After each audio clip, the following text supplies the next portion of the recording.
Polishing your English. Elevate your idioms in academic writing. Hello, language enthusiasts. Today, we're going to step into the fascinating world of idioms in English. Not only will we explore these creative expressions, but we'll also learn how to replace common, informal idioms with more formal and advanced alternatives. This can greatly enhance your academic and professional writing, making it sound sophisticated and polished. Remember, idioms can add flavor to your writing, but using the right ones in the right context is key. Idioms are fixed expressions with meanings that aren't necessarily understood from the individual words themselves.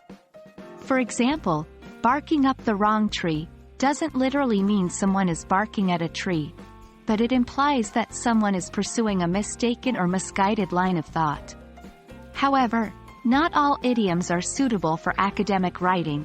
Some might be too casual, colloquial, or ambiguous, which could reduce the clarity and formality of your work. Therefore, it's essential to recognize and replace informal idioms with more formal expressions. Some idioms are particularly overused in everyday speech and casual writing.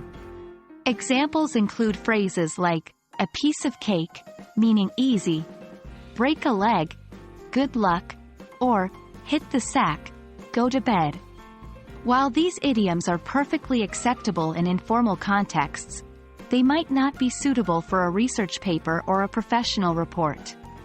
To maintain a formal tone, it's advisable to replace these idioms with straightforward, formal language. Now let's delve into how we can elevate our language by replacing common idioms with formal alternatives. 1. A piece of cake. This idiom can be replaced with effortless or straightforward. 2. Break a leg. Instead of this idiom, use best of luck or I wish you success. 3. Hit the sack. A more formal expression would be retire for the night or go to sleep. Keep in mind that these replacements should retain the original meaning of the idiomatic expression.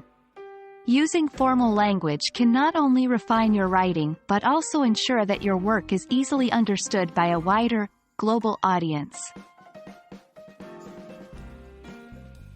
To truly internalize this new vocabulary, practice is key. Try to identify informal idioms in your own writing and brainstorm more formal alternatives. You can even create flashcards with an informal idiom on one side and a formal replacement on the other. The more you practice, the more naturally this refined language will come to you. Remember, mastering a language is all about continuous practice and learning. So, there you have it. By replacing informal idioms with more formal alternatives, you can take your academic and professional writing to new heights. I hope you found this video insightful, and I encourage you to continue exploring and mastering the art of idiomatic expressions in English. Keep practicing and happy writing.